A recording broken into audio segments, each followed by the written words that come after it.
Welcome to our deep dive into the really captivating world of Indian politics. We've got a whole stack of academic texts on Indian government and politics, and I'm really excited to kind of like unravel this complex system with you. Well, India's democracy is truly unique. Largest on the planet, history and structure unlike any other. Exactly. And it's more than just the numbers, right?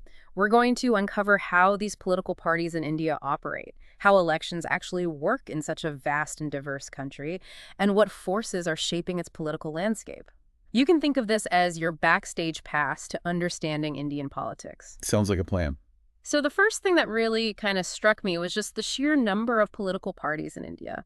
Over 2,300 registered parties. Wow. Can you imagine? It's not just a few big players, it's a whole ecosystem. It is fascinating how the Indian political scene isn't dominated by just a handful of parties, right? Yeah. We often hear about the rise of regionalism and how it's reshaping the national stage. Right. It's like a shift in the power dynamics, right? What's fueling this rise of these regional parties? Well, imagine you live in a region with very specific needs and cultural nuances. You might feel that the national parties, while focusing on the broader issues, aren't quite grasping the local pulse, so to speak. I can see that. It's like wanting someone who speaks your language, literally and figuratively. So regional parties kind of step in to fill that gap. Precisely. Take, for instance, the DMK in Tamil Nadu. They consistently champion Tamil identity and address those regional concerns, becoming a very dominant force in that state. And it's not just them. Parties like the BJD in Orissa and the Akali Dal in Punjab have done the same, building very strong regional bases. Okay, so they're deeply rooted in their communities. But how do they go from local powerhouses to major players on that national stage? India's system of coalition governments is key here. No single party often wins a clear majority in the parliament. This forces them to form alliances. And that's where these regional parties become kingmakers. Their support could be crucial in forming a government, giving them significant leverage on the national stage. Ah, so it's like a game of political chess. These regional parties become these essential allies, not just for forming a government, but also for passing legislation. They've got a seat at the table where the decisions are made. Exactly. And this rise of regional parties also signifies a deeper trend, the desire for a more federal system where states have a much stronger voice in national affairs. That makes a lot of sense. It's about balancing national interests with the unique needs and aspirations of these different regions. It's a delicate act. Speaking of balancing acts, how does India even manage to conduct elections with so many different parties and such a massive population? Their electoral process is a marvel of organization, really. To ensure fairness, they've established what's called a model code of conduct that all parties and candidates must adhere to during campaigns. Think of it as the rule book for keeping things, civil and transparent. So that's to prevent things from getting too chaotic and ensure like a level playing field. Precisely. Yeah. And the scale is mind-boggling. Yeah. They actually use ballot papers with symbols for each candidate, which is really crucial given that a substantial portion of the population might not be literate. This way, everyone can very easily identify and vote for their chosen candidate. That's brilliant. Such a simple yet effective way to make voting accessible to all. It really highlights the emphasis on inclusivity in their democracy. But wouldn't managing elections in such a vast country be incredibly complex? Absolutely. Just to give you a sense of the scale, the largest constituency in the 2004 Lok Sabha elections was Ladakh. This covered, get this, a whopping 173,266 square kilometers. Whoa. That's larger than many countries. Wow. That's incredible. And on the flip side, what was the smallest? The smallest constituency, Chandni Chowk in Delhi, was a mere 10.59 square kilometers. That's a stark contrast. It is. And to manage it all, polling takes place on different days across constituencies. Imagine the logistics involved in ensuring that everything runs smoothly and securely. It's like a giant, well-coordinated dance. Yeah. Speaking of coordination, India's electoral system has gone through some significant changes over the years, hasn't it? Oh, it has. One of the most impactful changes was the introduction of electronic voting machines, or EVMs, back in 1998. Think about it. Before that, they had to count millions of paper ballots by hand. That must have been a logistical nightmare. So the EVMs were a real game changer. Absolutely. They significantly sped up the counting process and reduced the chance of errors. Later, they added the Voter Verifiable Paper Audit Trail, or VVPAT, to these EVMs. It's like a receipt for your vote. Allows you to verify that your choice was recorded Oh, correctly. that's neat. Yeah, That adds such a crucial layer of transparency and accountability to the process. I can see why they would implement that. and doesn't stop there. They've made legal changes too, like prohibiting candidates from running for the same office in multiple constituencies simultaneously. It's all about ensuring a fair and level playing field for everyone. It seems like they're constantly striving to refine and improve the system. Now, we've talked about parties and the mechanics of elections, but what about the people themselves? What influences how Indians vote? That's where it gets really interesting. Voter behavior in India is shaped by a fascinating mix of factors. Religion, caste, language, regionalism, party identification, and even ideology all play a role. It's not just about picking a candidate based on their campaign promises. It's about navigating this complex web of social and cultural influences. Okay, let's unpack that a bit. We all know that religion is this powerful force in many societies, and it seems like India is no exception. Absolutely. Religion is a deeply personal aspect of life for many Indians, and it often intersects with their political choices. For example, minority communities might be more likely to support parties that are perceived as protecting their religious freedoms and their cultural practices. It's about feeling represented and having their voices heard on issues that matter deeply to them. That makes sense. It's about finding a party that aligns with your values and priorities. But what about caste? I know it's a sensitive topic, but it seems to play a significant role in Indian politics. It does, unfortunately. While officially outlawed, caste continues to influence social hierarchies in these power structures, and that inevitably spills over into politics. It's a very complex issue with deep historical roots. It's something that India is still grappling with. So how does this play out in elections? Political parties often try to appeal to specific caste groups by fielding candidates from those communities. They might even form alliances with caste-based parties to broaden their support. It can get quite complicated. It sounds like such a delicate balancing act, trying to appeal to different caste groups without alienating others. And all of this is happening against the backdrop of these rising regional parties and the need to form these coalition governments. It's like a multi-layered chess game. Yeah, it certainly is. And to add another layer, language is also a very powerful unifying force. Remember how we talked about regional parties tapping into local identities? Well, language often plays a big role in that. People who speak the same language might feel a much stronger sense of solidarity and be more inclined to support parties that champion their linguistic identity. It's yet another factor in this very intricate web of political allegiances. So we've got religion, caste, language, and the rise of regionalism all shaping voter behavior. Are there any other major influences we should be aware of? Well, party identification used to be a very big factor, with people voting for the same party, generation after generation. But that's been declining since the 1970s. Voters are becoming more discerning, less likely to just blindly follow a particular party. They're looking beyond these traditional loyalties and making more informed decisions, based on the issues and candidates that really resonate with them. So it's like a shift towards a more issue-based and candidate-centric political landscape. Exactly. While ideology does play a role for some voters, it's not as prominent a factor as these other sociocultural influences. It's fascinating how all these factors intertwine and shape the political landscape. It's clear that understanding voter behavior in India requires looking beyond just the policies and platforms of political parties. It's about understanding the social fabric of the nation and how these different identities and allegiances play out on the political stage. Precisely. And this complexity is precisely what makes Indian politics so dynamic and captivating. It's a constant dance between the national and the regional, the traditional and the modern, all playing out within the framework of the world's largest democracy. So with this intricate web of political parties and alliances, how do they actually form governments? We touched on coalition governments earlier, but I'd love to delve deeper into how that works in practice. Well, as we've discussed, coalition governments have become the norm in India. It's rare for a single party to win a majority of seats in parliament. This means that parties have to negotiate and form alliances to reach the required number of seats to form a government. It's like a post-election scramble to build a winning team. It's a fascinating process to observe. Imagine like a bustling marketplace, but instead of goods, they're trading political power and influence. Each party comes to the table with its own set of demands and priorities, and the negotiations can get pretty intense. So it's not just about the numbers. It's about finding partners who share similar goals and are willing to compromise, to form a functioning government. Exactly. It's a delicate dance of pragmatism and ideology. Parties have to weigh their options very carefully, assess their strengths, their weaknesses, and figure out who they can work with to achieve their political objectives. Sometimes it leads to very unexpected partnerships, rivals setting aside their differences for the sake of forming a government. It's like a real-life political thriller, all these backroom deals and power plays.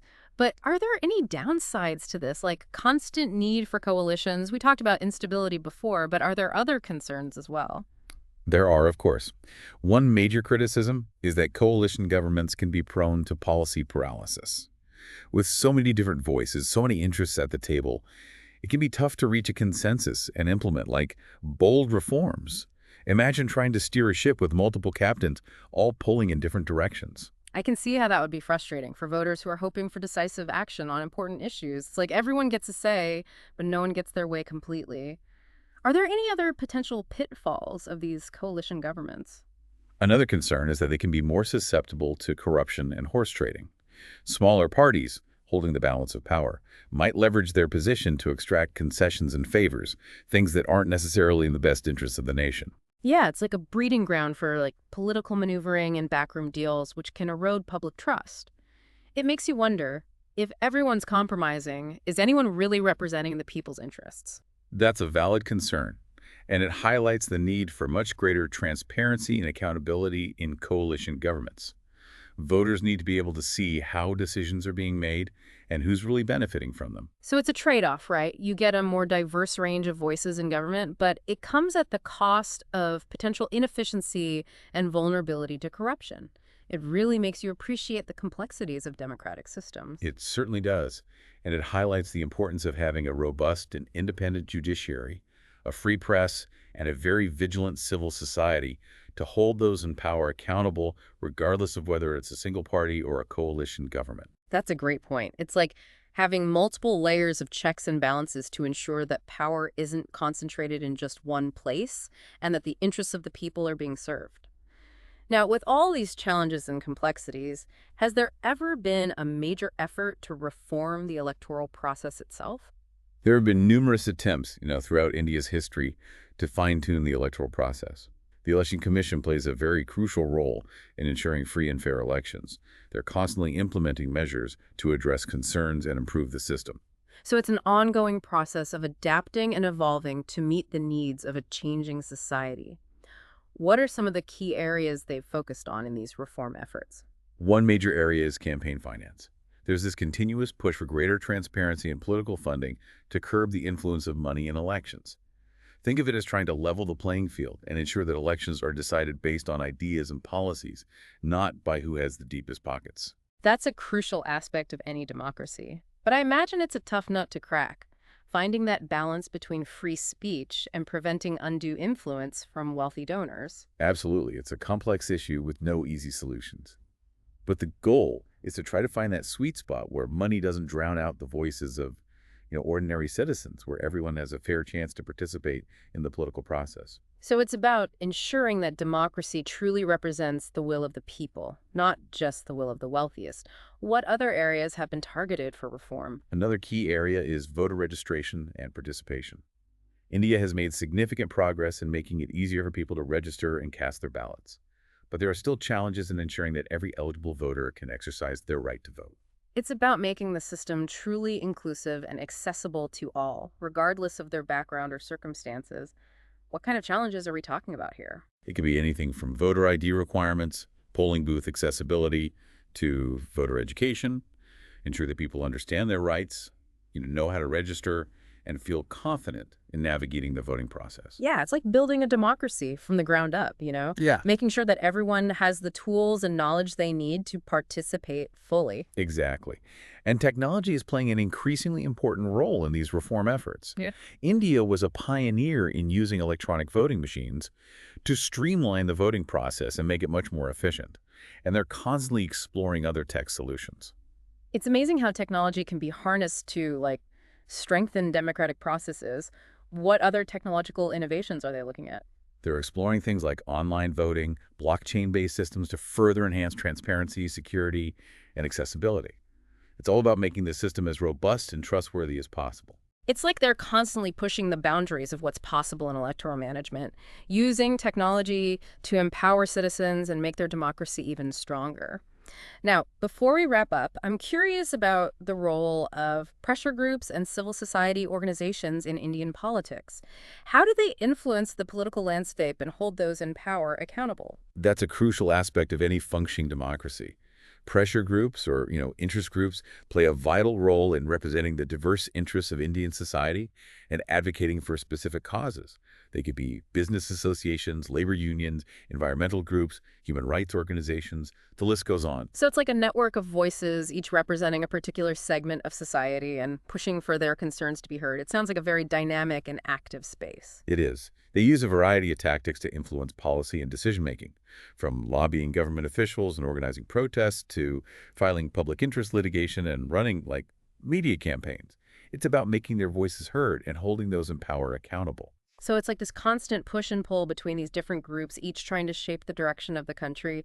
It's fascinating how this all plays out in a democracy as complex as India's. Absolutely. And civil society organizations, or CSOs, play a crucial role in advocating for greater transparency and good governance. They act as watchdogs, monitoring government activities and raising awareness about issues like corruption, human rights violations, environmental degradation. So they're like the guardians of democracy, making sure that those in power are serving the people's interests and not abusing their positions. That's an incredibly important role. It is. CSOs often conduct research, they analyze policies, and inform public debate, helping to keep the government accountable and responsive to the needs of its citizens. It's like a vital check on power, ensuring that the government remains transparent and accountable to the people it represents. It sounds like India has a very vibrant and active civil society. It does. And it's this interplay between the government, political parties, pressure groups, and civil society that creates this dynamic and ever-evolving tapestry of Indian politics. It's been an incredible deep dive into this fascinating world. We've covered so much ground, from the rise of regional parties to the intricacies of coalition governments, electoral reforms, and the role of civil society. It really feels like we've just scratched the surface, though. There's so much more to explore and understand about India's political landscape. Absolutely. But I think we've given our listener a solid foundation, a framework for understanding the key dynamics at play in Indian politics. You've done a fantastic job of breaking down these complex concepts and highlighting what's most important. So as we wrap things up, what would you say is the core takeaway here? What's the one thing our listeners should really remember about India's political system? I think the most important takeaway is that India's political system is this constant interplay of national and regional forces. You have these national parties striving for power, but they have to navigate the rising influence of these regional players, especially in this era of coalition governments. It creates this fascinating tension between, unity and diversity. It's like a tug of war between national interests and these regional aspirations. Finding that balance must be a constant challenge. Exactly. And the electoral system itself is constantly evolving, trying to keep pace with the changing dynamics of Indian society. There's this ongoing effort to make it more inclusive, more transparent, and more efficient. It's a work in progress, but that's the nature of democracy, isn't it? Always striving to be better. It's like India's democracy is this living, breathing entity, constantly adapting to new realities and trying to, better serve its people. Precisely. And with its massive and diverse population, its complex social structures, and its rapidly changing economy, India's political landscape will continue to be dynamic and fascinating for many years to come. It's a story that's still being written. And what a story it is. So as we leave our listener with a final thought to ponder, what's that big unanswered question that lingers in your mind about India's political journey? The question that really resonates with me is this. Can India, with its incredible diversity and complex political system, effectively balance national unity with regional aspirations? And what role will new political formations, electoral reforms, and the evolving aspirations of its citizens play in shaping its future? That's a powerful question to end on. It really leaves us with a sense of wonder and anticipation about what the future holds for this vibrant democracy. So to our listener, thank you for joining us on this deep dive into the fascinating world of Indian politics. We encourage you to keep exploring, keep learning, and keep engaging with the issues that shape this incredible nation.